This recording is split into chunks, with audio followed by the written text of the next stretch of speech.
Welcome back to all. Jharkhand post graduate teacher recruitment notification देखो आ गया है। रेगुलर वैकेंसी एक तो निकला है, लेकिन दूसरा जो एक बैकलॉग वैकेंसी भी है। तो इन दोनों में क्या डिफरेंस है, फॉर्म भरते समय क्या करना है नहीं करना है, बहुत सारा जो क्वेश्चन है उस पर हम लोग बात कर लेंगे। तो देखो, नया नियमावली के बाद ये वैकेंसी आया है।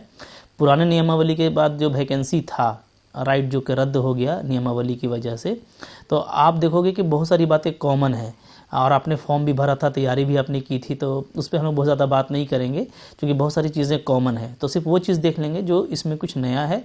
और मेनली आप ये हम लोग देखेंगे कि रेगुलर में और बैकलॉग वैकेंसी में क्या फ़र्क है और आपको फॉर्म भरते समय क्या ध्यान रखना है, राइट। तो देख लेते हैं पूरा। देखो यहाँ पे मेरे पास में ब्रोशर है, तो 1 बाय 1 देखेंगे हम लोग कि क्या है ब्रोशर में। तो देखो, ब्रोशर खोलोगे आप भी इसको आसानी से जा करके पढ़ सकते हो। पूरा PDF पढ़ ही लेना चाहिए एक बार। तो देखो JSSC.nic.in, इस वेबसाइट पे तुमको ये पूरा PDF मिल जाएगा और वहाँ पे जा करके आप पढ़ सकते हो, ठीक है। सबसे पहले देखो, फॉर्म फ़ी के बारे में आ रहा है। तो फॉर्म फ़ी 100 रुपीज़ है और ST/SC के लिए 50 रुपीज़ है। और अगर 40% से ज़्यादा डिसेबिलिटी है, झारखंड का रहने वाला है, तो उसके लिए पूरा फ़ी माफ़ है, राइट। तो अब ये जो 100 रुपया है, जिन्होंने पहले फॉर्म भर लिया था उनका क्या, उनको क्या करना होगा। तो उसके लिए देखो यहाँ पे लिखा हुआ है कि जिन्होंने पहले फॉर्म भरा हुआ था ना, तो वैसे आवेदकों को इस विज्ञापन की शर्तें, राइट, यथा शैक्षणिक योग्यता, निर्धारित आयु सीमा तथा अन्य अर्हताओं के अंतर्गत पुनः आवेदन देना होगा, ठीक है। तो उनको फिर से फॉर्म भरना है जो पहले फॉर्म भर चुके थे। हाँ, लेकिन उनका फ़ी नहीं लगेगा, किंतु इसके लिए उन्हें पुनः परीक्षा शुल्क नहीं देना होगा। उन आवेदकों को नए आवेदन पत्र में पूर्व समर्पित आवेदन का निबंधन संख्या, यानी पहले जो आपको रजिस्ट्रेशन नंबर मिला था पुराना वाला फॉर्म में, तो वो रजिस्ट्रेशन नंबर और अपना आप डेट ऑफ बर्थ डालिएगा, तो क्या होगा, आपका फ़ी इसी में एडजस्ट कर दिया जाएगा। तो आपको फिर से नए सिरे से फ़ी नहीं देना, राइट।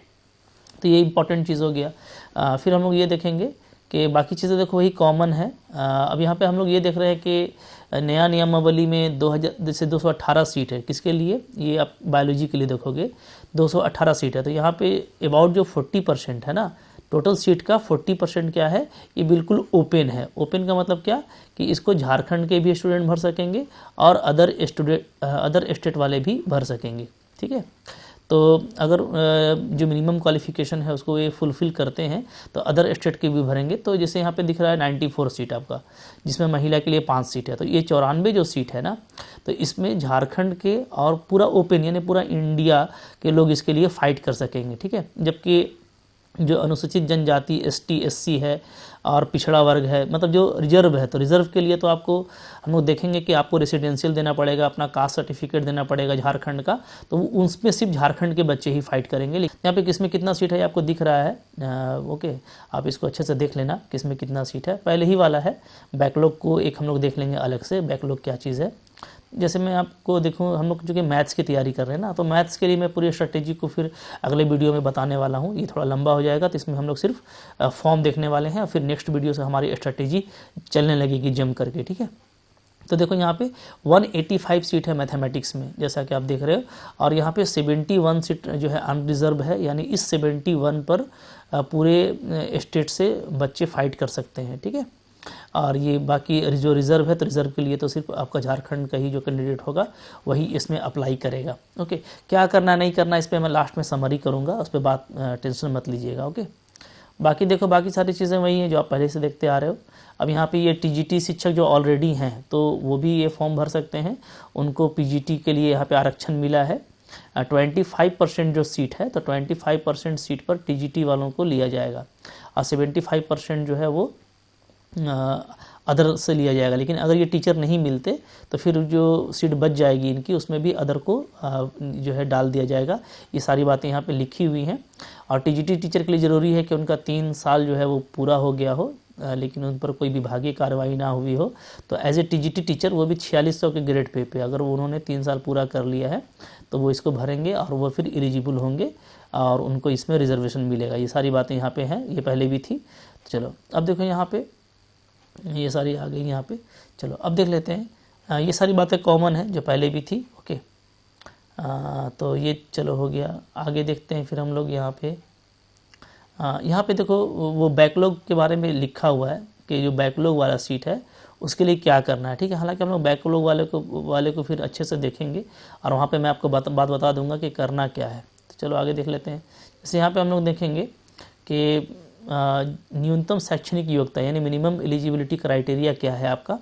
तो जैसे पहले था वैसा ही है, लेकिन अब यहाँ पे है कि पहले था क्या कि आपको झारखंड से ही हाई स्कूल और इंटरमीडिएट पास होना था, लेकिन अब वो सारा शर्त नया नियमावली से हट गया है और अब सिंपली ये है कि आपको पोस्ट ग्रेजुएशन होना चाहिए जिस सब्जेक्ट में आप टीचर बनना चाहते हो उसमें, और साथ में बीएड की डिग्री होनी चाहिए।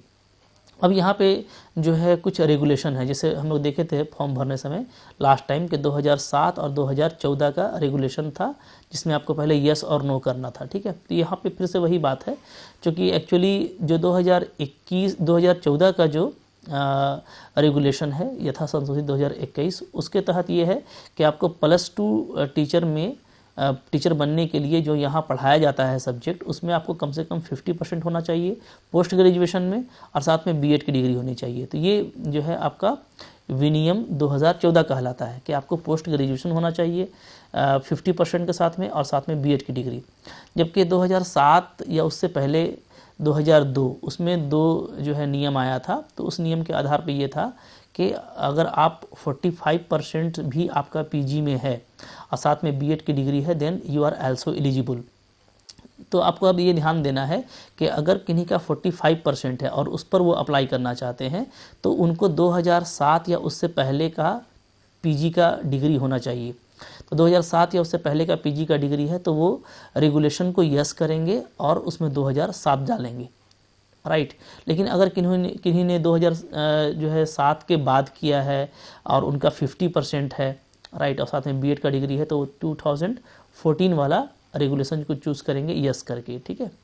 ये ज़रूरत पड़ा तो मैं फिर से आपको बता दूंगा, कोई इशू नहीं है, मैंने आपको क्लियर भी किया था। तो यस किसको करना है, जो 45% के साथ में पीजी किया है 2007 या उसके पहले, मतलब उसका 45% ही है, इसी पे ये फॉर्म भरना चाहता है 2007 लेकिन से पहले का उसका पीजी का डिग्री है, तो वो रेगुलेशन को यस करेगा और यस करने के बाद 2007 को उसमें चूज़ कर लेगा। और जिसका 2007 के बाद का पीजी का डिग्री है और 2014 तक और वो 50% उसका है, ठीक है, कम से कम, तो वो एलिजिबल है, लेकिन वो 2014 को चूज़ करेगा। और जिन्होंने 2 साल का बीएड कर रखा है, जैसे अभी देखिए 2 साल का बीएड चल रहा है, तो 2 इयर्स का जो बीएड है या जो इंटीग्रेटेड बीएड है तो उसमें हम लोग नो करेंगे, क्योंकि इनको किसी जो है रेगुलेशन की ज़रूरत नहीं है, राइट। तो ये बात आपको ध्यान देना है, ओके। चलो अब देखो यहाँ पे बाकी सारे बातें वही कॉमन है जो पहले थी, तो यहाँ पे बहुत ज़्यादा डिस्कस करने की ज़रूरत नहीं है, ओके, क्लियर हो गया। अच्छा, फॉर्म वगैरह ऑनलाइन भरा जाएगा, ये सब जैसे आप पीछे लास्ट टाइम भरे थे वैसे उसी तरह का बाकी सारे चीज़ें, राइट। अब यहाँ पे देख सकते हो कि उम्र जो है जो मैक्सिमम एज है, तो मैक्सिमम एज का गणना जो है वो 1 अगस्त 2019 तक किया जाएगा, जबकि जो मिनिमम एज है उसका 1 जनवरी 2023 से किया जाएगा, ठीक है। तो कम से कम 21 साल भी है तो आप अप्लाई कर सकते हैं। और मैक्सिमम एज यहाँ पे आप देखोगे तो जो अधिकतम उम्र सीमा है तो वो यहाँ पे है कि अनारक्षित एवं आर्थिक रूप से कमज़ोर, ठीक है, यानी अनरिजर्व, और जो आर्थिक रूप से कमज़ोर हैं चूँकि उनको भी दिया गया है 10% का यहाँ पे रिजर्वेशन, तो उसके लिए 40 साल का एज दिया गया है। अत्यंत पिछड़ा वर्ग और इसमें, ठीक है, आपका अनुसूची 1 अनुसूची 2 के लिए ये आपको 42 साल का है, BC 1 BC 2 के लिए, महिला के लिए 43 साल तक अपर एज लिमिट है, अनुसूचित जाति के लिए आपका 45% है और जनजाति के लिए आपका 45% है, 45 वर्ष है, ठीक है। तो ये सब देख लोगे आप, ये तो पहले ही जैसा है। और अगर कोई जो है डिसेबल है, झारखंड का है, तो उसको 5 साल का रिलैक्सेशन दिया जाएगा, वो 5 साल उसका अगर ज़्यादा भी है तो उसका मान लिया जाएगा, वो भी एलिजिबल होगा, बट 40% से ज़्यादा होना चाहिए डिसेबिलिटी, राइट। ये हो गया, चलो ये सब चीज़ें हो गई। बाकी देखो इसमें सारी चीज़ें वही है, जैसे आप लोग लास्ट टाइम फॉर्म भरे थे तो फॉर्म आपको ऑनलाइन भरना है, CBT मोड में एग्ज़ाम होगा, ये सारी बातें हम लोग पहले भी देखे थे, ओके। अच्छा, अब आरक्षण देखो, आरक्षण के लिए ये इंपॉर्टेंट है ना कि अब देखो जैसे अगर आप जनरल में भर रहे हो तो जनरल में तो आपको कुछ भी ज़रूरत नहीं है, क्योंकि अब तो ये सब के लिए ओपन हो गया। लेकिन अगर आप ST में आते हो या SC में आते हो या आप BC 1 या 2 के लिए भर रहे हो, राइट, या आप जो है डिसेबिलिटी वाले कंडीशन में भर रहे हो, तो ऐसे केस में आपको आरक्षण मिलेगा, आरक्षण का आपको फ़ायदा होगा। लेकिन आरक्षण के लिए आपको ध्यान ये देना है कि यहाँ पे जो लिखा हुआ है, क्या लिखा हुआ है देखो, आरक्षण का दावा करने वाले सभी वर्ग के अभ्यर्थियों को कार्मिक प्रशासनिक सुधार तथा राजभाषा विभाग के पत्रांक इतना इतना द्वारा निर्धारित प्रपत्र में अनुमंडल पदाधिकारी के स्तर से दिनांक 2/6/16, डेट देखिए 2016, ठीक है, या उसके बाद का स्थानीय निवासी प्रमाण पत्र आपको देना पड़ेगा। तो 2016 याद रखिए, 2016 या उसके बाद का आपका बना हुआ है, और एसडीओ लेवल का है, एसडीओ लेवल, तो कि लिखा है अनुमंडल पदाधिकारी, ठीक है। तो एसडीओ लेवल का अगर आपके पास में रेसिडेंशियल है 2016 या उसके बाद का बना हुआ, तो आपका वो मान्य होगा। आप जो है किसी भी रिजर्व कैटेगरी में अगर भरते हैं तो आपको ये देना है, ओके। अच्छा, यहाँ पे आप और चीज़ भी आप देख सकते हो। इसी तरीके से 19/7/2019 के प्रपत्र में 19/7/19 को अथवा उसके पश्चात अंचल अधिकारी के स्तर से निर्गत स्थानीय प्रमाण पत्र मान्य होगा। तो अगर आपको अंचल अधिकारी का देना है, ऊपर में तो एसडीओ था, ठीक है, यहाँ पे अंचल अधिकारी है, अगर आपको अंचल अधिकारी का देना है तो 19/7/2019 के बाद का होना चाहिए, ये आपको ध्यान देना है, या उस डेट का होना चाहिए, ठीक है। अच्छा, अगर 19/7/19 के पहले का आप अंचल वाला दे दीजिएगा तो ये मान्य नहीं होगा, इस सब पे ध्यान दीजिएगा। उसके पहले वाला आपके पास है और 2016 के या उसके बाद का है तो आपको एसडीओ वाला दे रहा है, ठीक है। तो बहुत ज़्यादा स्पष्ट लिखा हुआ है, आप इसको पढ़ के अच्छे से समझ करके काम करना, ठीक है। अब देखो यहाँ पे आप लिखा है हुआ कि 2016 के पहले अगर आप कोई भी अफसर का दीजिएगा, अंचल का दीजिएगा या एसडीओ का दीजिएगा तो वो मान्य नहीं होगा, जैसा हम लोग बता दिए, ठीक है। सारी बातें यहाँ पे साफ साफ लिखी हुई हैं। तो एक तो आपको देना है ये रेसिडेंशियल, रेसिडेंशियल के लिए भी यहाँ पे देखो साफ सब बातें लिखी हुई हैं कि पिता पति के आधार पे ही स्थानीय निवासीय पत्र मान्य होगा, ठीक है। बात समझ में आ रही है। जाति प्रमाण पत्र भी आप देख लो, जाति प्रमाण पत्र में भी वही कंडीशन है कि आपको एसटी के लिए, एससी के लिए या बीसी के लिए आपको जाति प्रमाण पत्र देना होगा, और उसका मानक प्रपत्र जो है नीचे फॉर्मेट दिया हुआ है। तो अगर आपके पास में बना हुआ है तो 2019 फरवरी 2019 के बाद का, ठीक है, अंचल अधिकारी का है तो वो आपका चलेगा, ठीक है।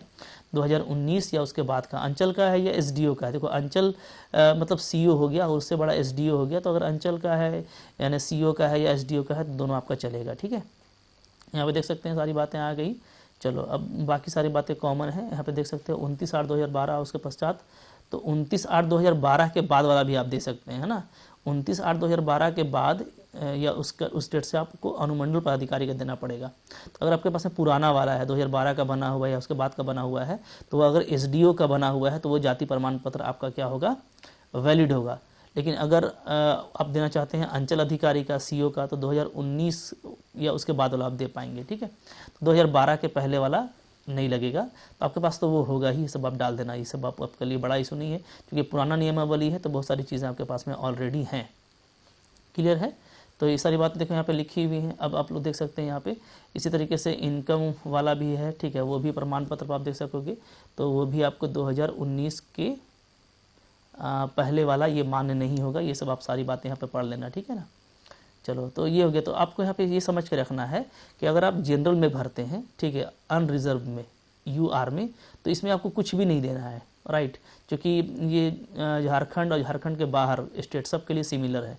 लेकिन अगर आप रिजर्व कैटेगरी में एसटी, एससी, बीसी 1, बीसी 2 में दोगे तो अब आपको ये भी टेंशन मत लेना कि भाई हम उसमें देंगे। तो याद रखिए, अगर आप एज रिलैक्सेशन का फ़ायदा नहीं लेते हैं तो डेफिनेटली आप उसमें जो जनरल कैटेगरी है उसमें भी आप फाइट करेंगे। अगर आपका एज जो है वो उसका बेनिफिट आपको नहीं मिला है रिज़र्व वाले कैटेगरी में और आपका नंबर अच्छा आता है, तो आप जो है अनरिजर्व में आ जाइएगा। इसको लेकर टेंशन मत लीजिएगा, ये आप पहले से भी जानते होंगे, ठीक है। बाकी बातें देखो यहाँ पे कॉमन है। अब आपको फॉर्म कैसे भरना है ये सब आप पहले से भर चुके हो, तो बहुत बड़ी बात नहीं है, और हम लोग इसको देखेंगे, कोई इशू होगा तो हम लोग उस पर बात कर लेंगे, ठीक है। ये पूरा भरना है। अब देखो बैकलॉग वाला में क्या डिफरेंस है तो देख लेते हैं। देखो ये बैकलॉग वाला मैंने खोल दिया, तो ये भी आप वहीं पे झारखंड JSSC.nic.in से आप निकाल सकते हो, उसका भी पूरा डिटेल। तो बैकलॉग में क्या डिफरेंस है मैं आपको ये बता देता हूँ।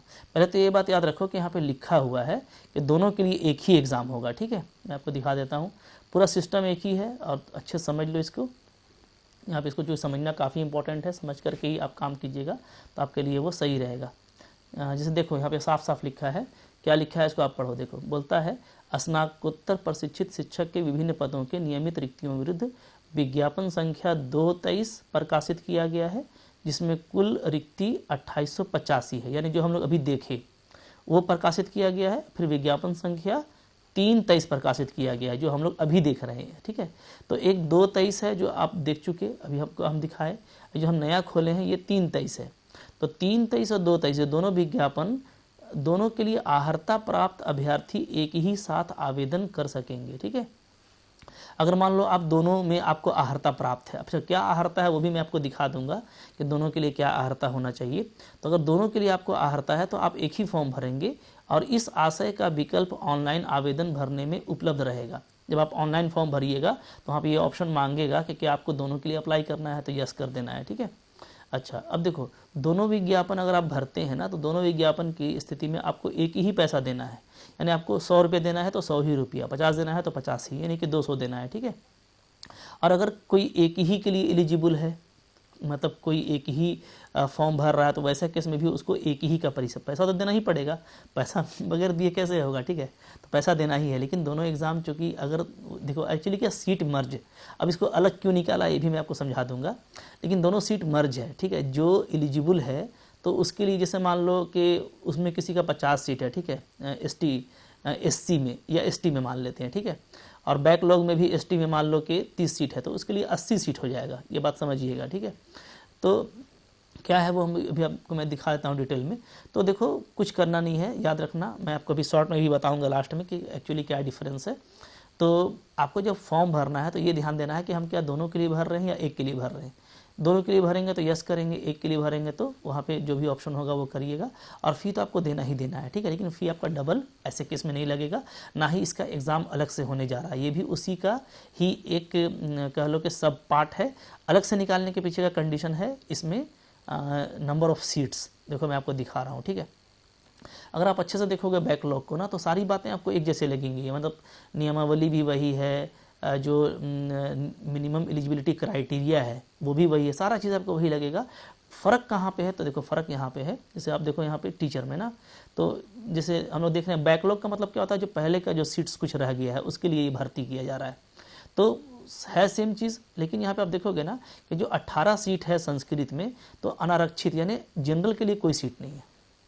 मतलब अब यहाँ पे बाहर के कोई बच्चे नहीं भर सकते, मतलब अगर आप, मैं सीधा समझा रहा हूँ कि अगर आप झारखंड के बाहर के हैं, आउटसाइड है आपका, ठीक है, आउटसाइड झारखंड है, दूसरे स्टेट के हैं आप, तो डेफिनेटली आपको आरक्षण का फ़ायदा मिलेगा नहीं।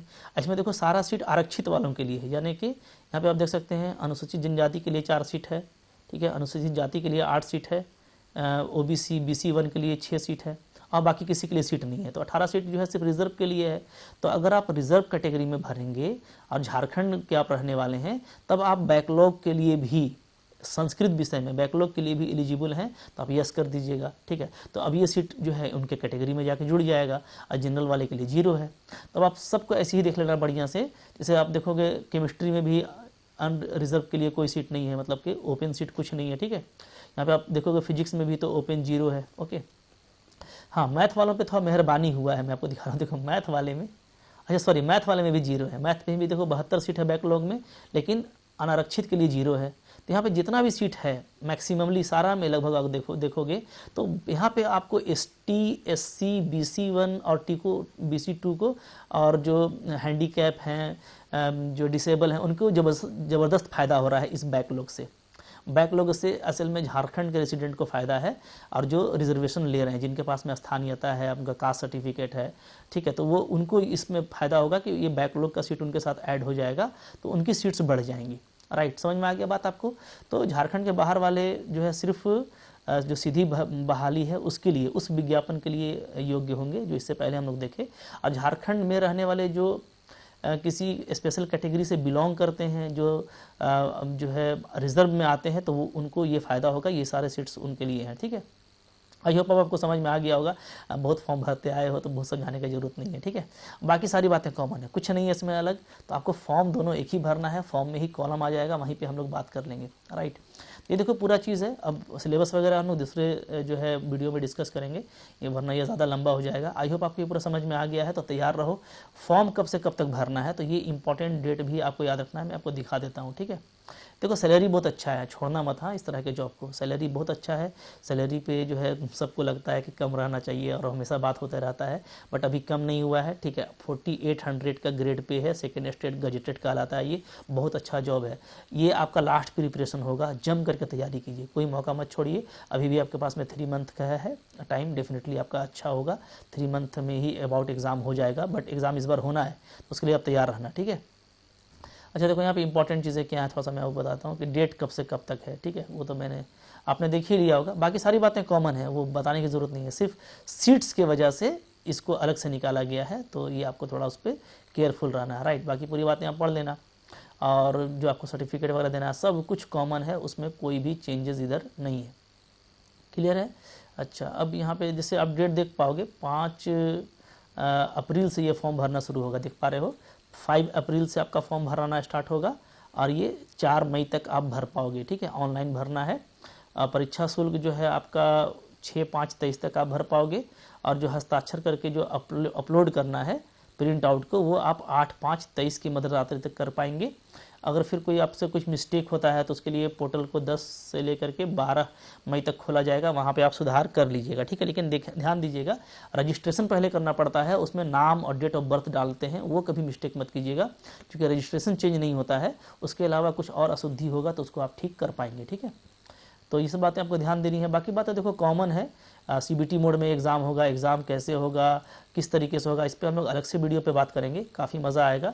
एग्ज़ाम तो काफ़ी इंटरेस्टिंग है, मैं मैथ्स पढ़ा रहा हूँ, तो उसके लिए भी मैं बहुत डिटेल में बात करूँगा, स्ट्रेटेजी बताऊँगा आपको। अब चूँकि ओपन कॉम्पिटिशन है, काफ़ी तरह के बच्चे, हर स्टेट के बच्चे इसमें लगेंगे, तो क्या स्ट्रेटेजी रहेगी, कैसे तैयारी करनी है। टेस्ट सीरीज मेरा 2 से 3 दिन में मेरा देखो टेस्ट सीरीज भी आ जा रहा है, ठीक है।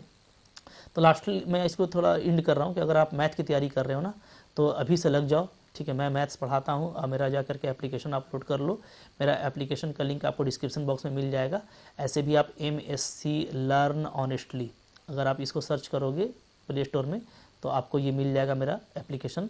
वहाँ पे बहुत सिस्टमेटिक ऑर्डर पे मैंने कोर्स को लगाया है, पूरा PGT मैथमेटिक्स का बहुत अच्छा कोर्स है।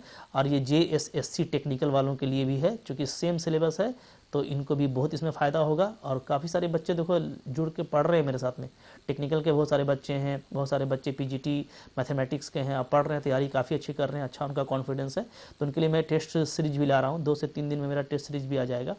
और कैसे करना है तो ये हम लोग बात करते रहेंगे, ठीक है। अब चूँकि एग्ज़ाम सीजन आ गया है, सारे एग्ज़ाम्स के नोटिफिकेशन आएंगे, जो एग्ज़ाम आएगा, और जो मैथमेटिक्स से रिलेटेड होगा, फिजिक्स से रिलेटेड होगा, mathematics physics for TGT and only mathematics for PGT, तो उस पर मैं आपको जम करके गाइड करने वाला हूँ। हम लोगों को इस बार एग्ज़ाम क्लियर करना है, याद रखिए ये हमारा लास्ट प्रिपरेशन है, और हमको इसमें एग्ज़ाम क्लियर करना है और टीचर बन करके रहना है। तो एक अच्छा अपॉर्चुनिटी है, मिस नहीं करना। और मैं एक अलग से वीडियो बनाऊंगा, उसमें बात करूंगा कि CSIR नेट का भी फॉर्म है, PGT TGT कॉन्ट्रैक्ट वाला भी बहाली हो रहा है, ये भी आ गया, तो क्या करना चाहिए, सब पे बात करेंगे, ठीक है, 1 by 1। तो तब तक आप मेरे चैनल को सब्सक्राइब रखिए, अच्छा लगा तो लाइक कीजिएगा इन्फॉर्मेशन को, और कोई अगर आपको दिक्कत हो, अंडरस्टैंडिंग में कुछ प्रॉब्लम हो, तो आप मेरे को कमेंट कर सकते हैं, ठीक है। Thank you very much.